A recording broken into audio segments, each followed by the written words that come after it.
Man, I don't know how you're feeling today. Maybe you're feeling hopeless. Maybe you're feeling like, man, there's just too much. I don't know if I can do it all.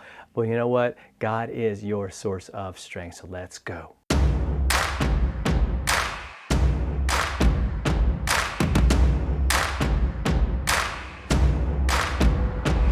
Finishing up our week of action in the Serving Challenge. Today is number 26, day number 26, the last day in this aspect. Tomorrow we'll be talking about ability on Sunday. You can check out the sermon on that online. But today we're going to be in 2 Corinthians 12:9. When we feel, as we look at action, as we look at this call to go and do, it's tough. I'd rather talk about it. Let's have another meeting about it. Let's make sure, make absolutely sure. And we can talk about things forever. And I'm not just talking about church committees or councils or any of that, but I'm talking about just even ourselves. We're like, I know I should do this. I know I should do this. We don't know what's going to happen on the other side of it. And we don't know if we've got what it takes. And I believe that in those times, God says, you're right, you don't. So let's go. Because He's the one with the strength. It's His mission, it's His power, and all of that. And that's with everything as we feel, because again, we may not just feel inadequate, we might feel like we're hurting and we're beat up and all of that.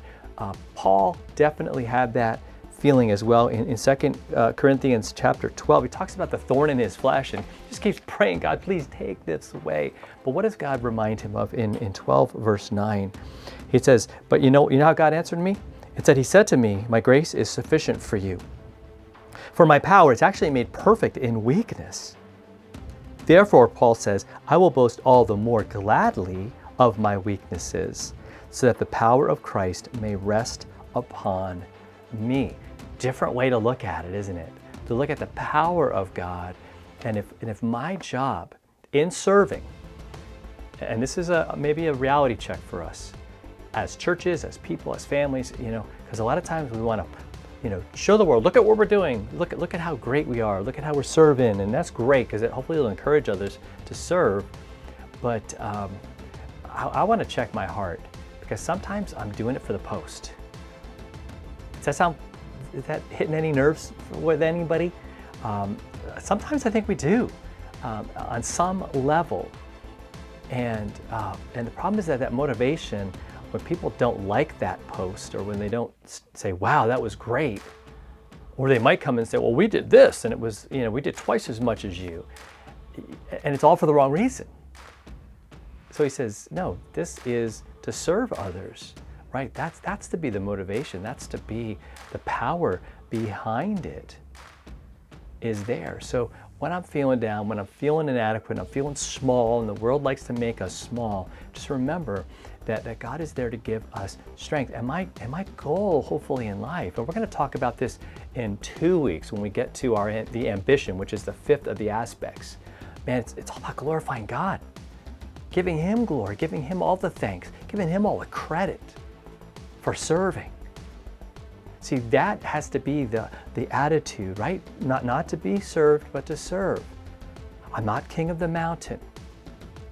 I'm here for others. I'm going to put others first. See, and all of that glorifies God because that's what God's all about.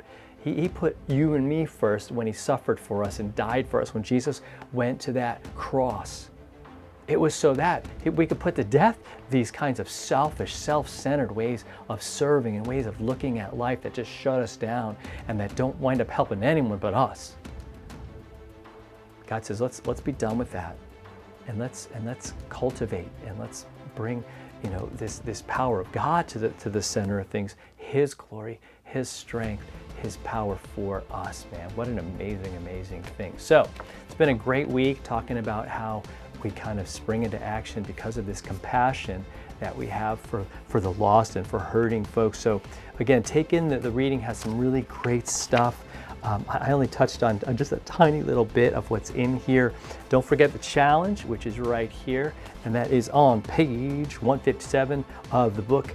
Get to it, and I'm praying that it just does some amazing things within your soul. We'll be back next week as we talk about ability. See you then.